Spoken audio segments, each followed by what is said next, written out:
Oşun içine ne vereyim? 4-5-6 çocuk, 8 çocuk. Büyüyürse buzu bağı yap gitti şu yerde için. Çırkıratıp buzlu bağırın.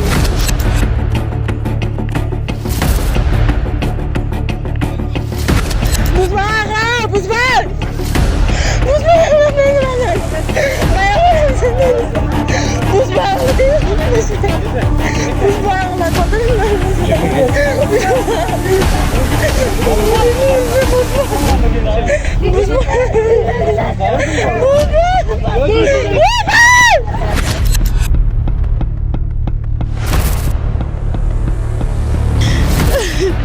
Hurmatlı Sadır Japarov. Hurmatlı Prezident, generalımız, sizlerden soranağız. Uşun tepkisi kalksatıp gitti. Sadır Japarov. Kançak taşıyıp bizim uşul ünümüzde uğup mıyzamdaştırıp uşu yerlerde kayra özümüzge kaytarıp bergiler. Bular kayakta varıp çeşiştim talkalıp gittiler uşunu. Daha kaçacıl ömür ötüş gerek uysalam der. Ben nesine güynamsa şu baldarımın özlerdim olman gerek. Bir kırıştı koyup kayra fundamentten üstüne şey götürüp bugün gider alda uşun işte oğlum. O vakitlerde, ошол убактарымда балдарымды таштап мигрант болуп жүргөн күндөрүндө издесем, эми балдарым менен жашайын деп ушул үйдө ирейин десем, бузуп кеткени туура эмес болуп атат.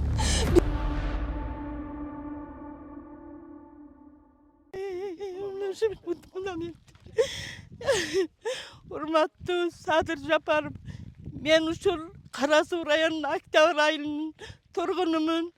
Kızım olsun Matatin Oçka, 2 balası var. 5-6 yıldan beri uşul oruslardan aşağıdan akça tap, üy salam dep gel, çoğultup gelgen akçaların 15 minuttun içinde talkalap gitti uşul ileride. Uşu baldarga kim demek şu baldardın göz yaşı, yenelerden göz yaşı. Biz sızlatıp gittik uşu. Kim uşunu kanday carlıka kol koydun ara. Baylar üysalsa hem meylilim uşu dedi. Carlık jettim jetsir. Meyde baldarı var. Matadın uçkular salgan uşun ileride. Uşun tepesi kalksatıp gitti. Sadır Japarov. Kançak taşıyıp bizim uşul ünümüzde uğup mıyzamdaştırıp uşu yerlerde kayra özümüzge kaytarıp bergiler. Bular kayakta varıp çeşiştim talkalıp gittiler uşunu. Daha kaçacıl ömür ötüş gerek uysalam der. Siler uşundan matadına çıkan nemelerde karayım degen nemeler var. Kayra karavastan böt bardın talkalıp taşladın yani. Tohtom menen algansızlar da kızınızga. 2018-2019 yılı tohtom menen bergen uşul yerde ayıl ökmön. Gösregistir.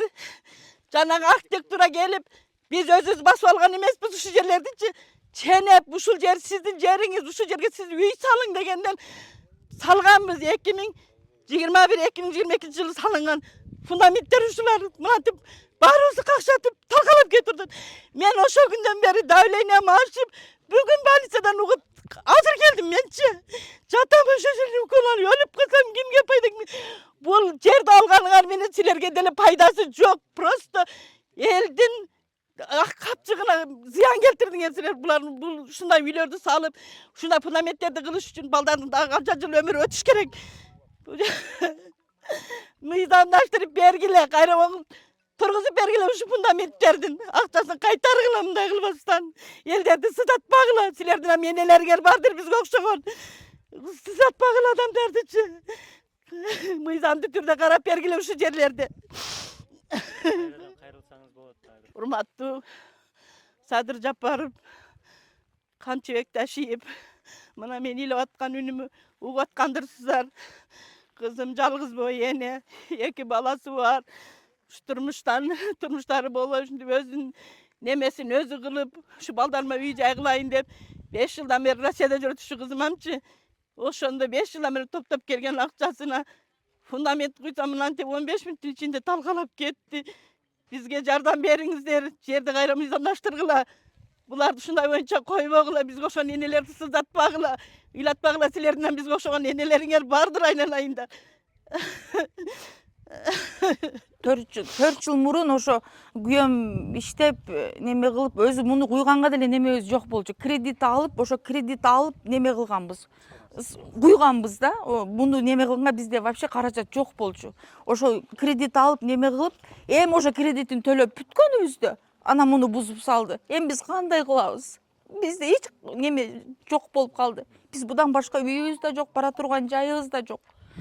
Эмне кылышыбызды билбей эле калдык. Кайга кайрылуубузду акыры ушу генералыбыз Камчыбек Кыдыршаевден суранабыз. Ушу маселени чечип берүүңүздү. Бизде вообще башка неме жок. Элдердикине окшоп бара турган же домубуз жок, бара турган же заңгыраган үйүбүз жок. Бул кышта тоңуп калат. Кышта ушу ноябрда ушта жашайбыз, кайра майдан сөрөгө чыгабыз. Элдин баардыгы билет мынтип жашаганыбыздычы биздин. Биз ушу мына бетонду куйгандан баштап 2021 куйганбыз. Ошол картага түшпөй калган экен. Не за что ошо бул дагы урап, муну да бузуп салышты. Ошо 2022ден бери ушу вагондо жашайбыз. 4 жыл болду. Суугуна карабай, башкасына карабай, бул жерлерде суу жок. Ушинтип челектеп суу ташыйбыз. Бул жерлерде эгин кылабыз, башка кылабыз дешет. Бул жерге эгин өспөсө, башка кылбаса, бул жерди эмне кызыкчылык менен бузушту биз түшүнбөй калдык. Үйлөрүн бүтүрүп кирип жашагандар бар ичтеринде. Эми баштап атышкандар бар. Балдары 15-20 жылда Россияларда иштеп келип, үй салгандар бар эле бул жерде. Ошолордун да немесине карашпады. Сиздерден суранычы ушуну чечип берип коюңуздарды суранабыз.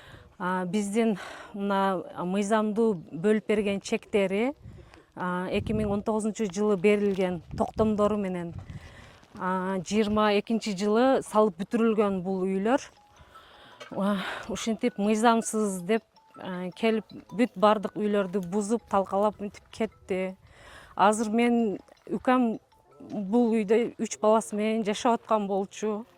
Балдарын коркутуп, ушинтип экскаватор менен келип бузуп кетишти. Келиним азыр больницада жатат. Кыйналып, мен үкөлөрүм салган үйүн, пешенетери менен салган үйүн мынтип бузуп кетти. Мыйзамдуу бөлүп берген айыл өкмөттөн, жер адистери, архитектор ушул жерлерди элдерге, карапайым элге мыйзамдаштырып карап берүүңүздөрдү өтүнүп суранам. Азыр эми үкам 3 баласы менен кайка барып жашайт. Өтө кыйын абалда турабыз. Бүт бардык энелер сыздап бул жерде. Жүрөгүбүз ооруп турат. Ушу элге мыйзамдаштырып чечип берүүңүздөрдү өтүнүп суранамын. Мындай болуп, үйлөрү бузулуп калды.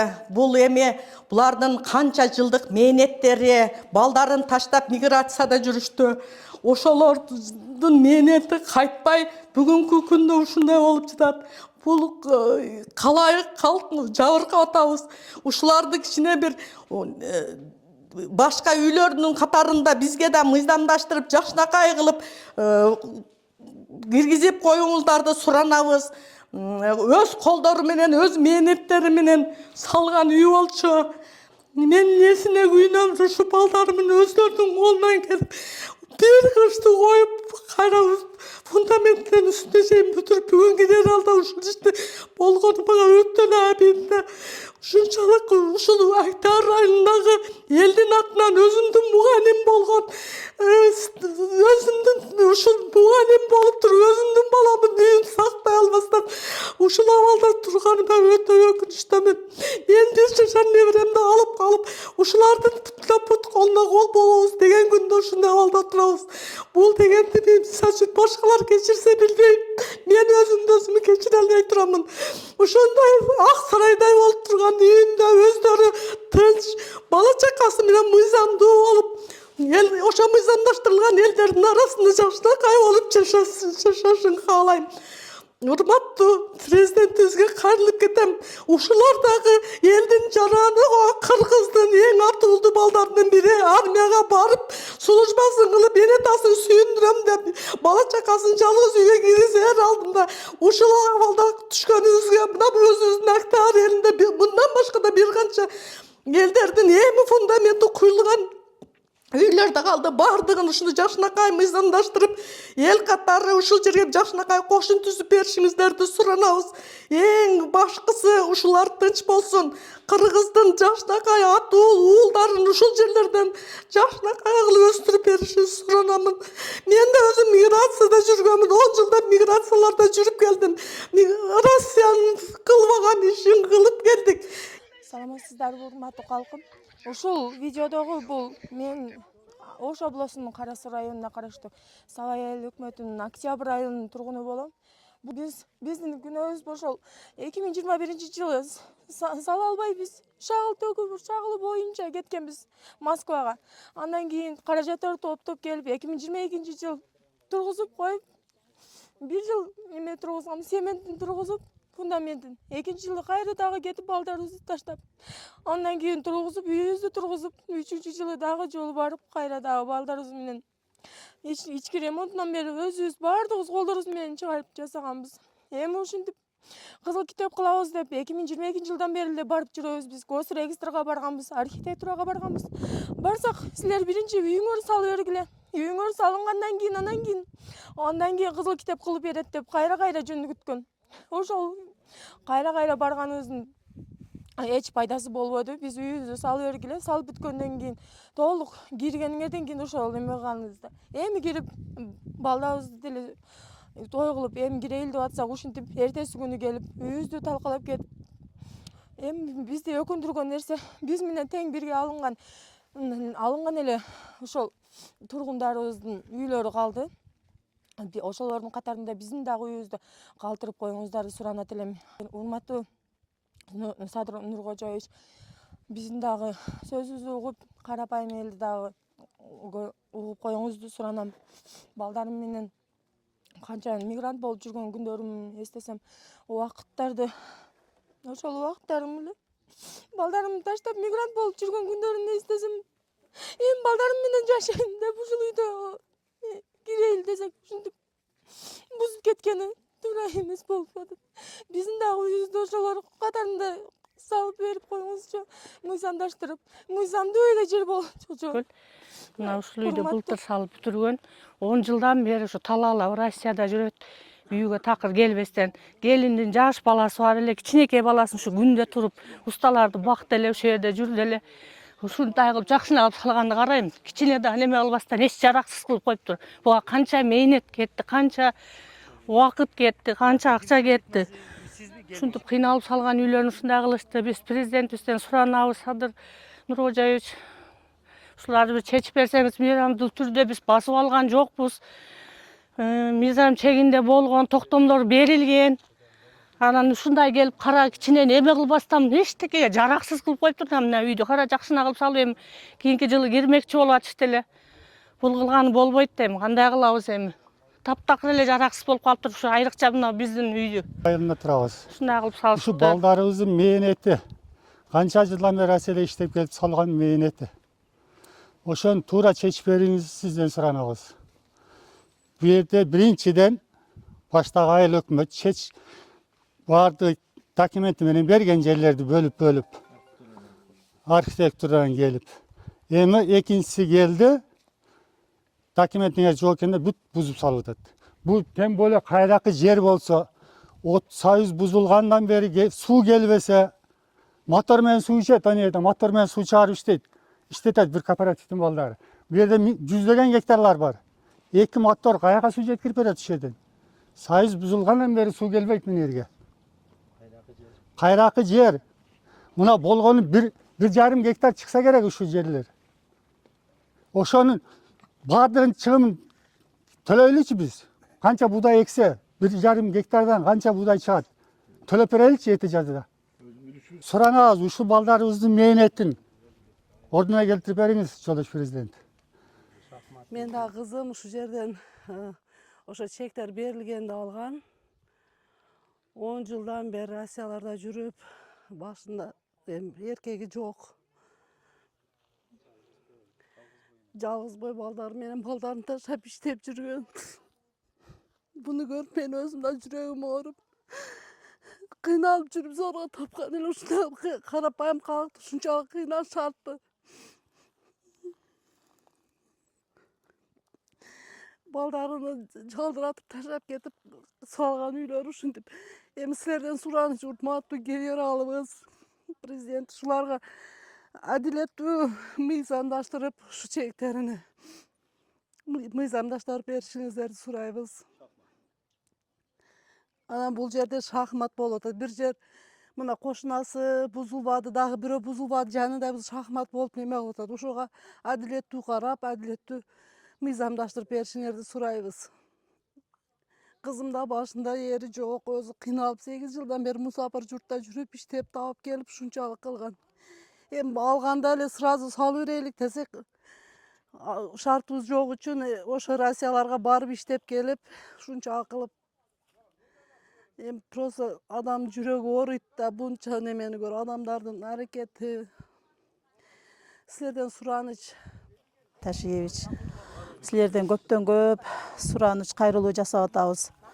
Mına 2 gün başta mına bizdin singdemin үйü mınantip buldozor menen gelүүle bir 5 minut ele uşunça tıyıp ılgılıp жаңы бүткөн үйдү ушундай акыбалда калтырып кетишти. Бул чек 2016 жылы жакшына эле токтом менен алынган.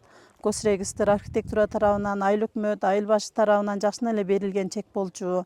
Анан кийин ушул шартына байланыштуу көп жылдан бери зорго топтоп өзүнүн акчаларын ушинтип эми бүйдө бүтүрүп 1 жыл болду эле жашаганына эми шартыбыз бар деп сүйүнүп квартиралап жүргөндө шаарларда квартиралап жүрүп келип эми 4 баласы бар кичинекей баардыгы бойго жетелик көп жыл квартирага акча төгүп жашап жүрүп кичине эми акча топтогондон кийин ушул кичинекей үйдү салды эле шарты бар деп сүйүнүп 1 жыл болду эле эми жакшына болуп ушундай акыбалга түшүп калдык.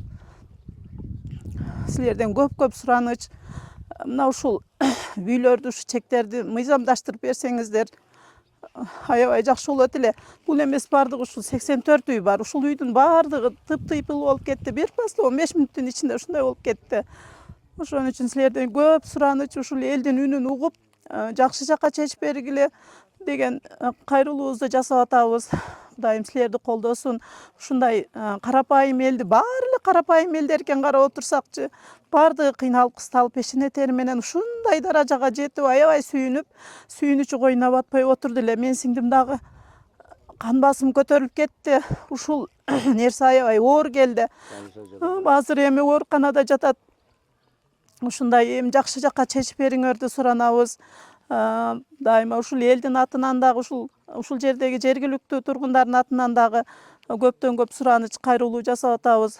Улуу урматтуу президентибиз, генералыбыз, биз сиздерге ишенебиз, жакшы жакка чечип беришиңерге. Siz zaten o şu kişinin evinden 4-5-6 yaşa, 8 yaşa. Büyüyse buzu bana yap gitti şu yerde için. Çırkıratıp buzlu bana.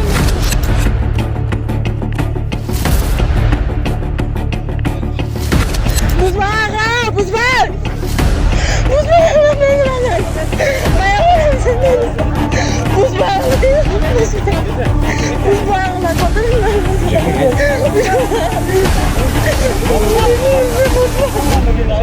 Buz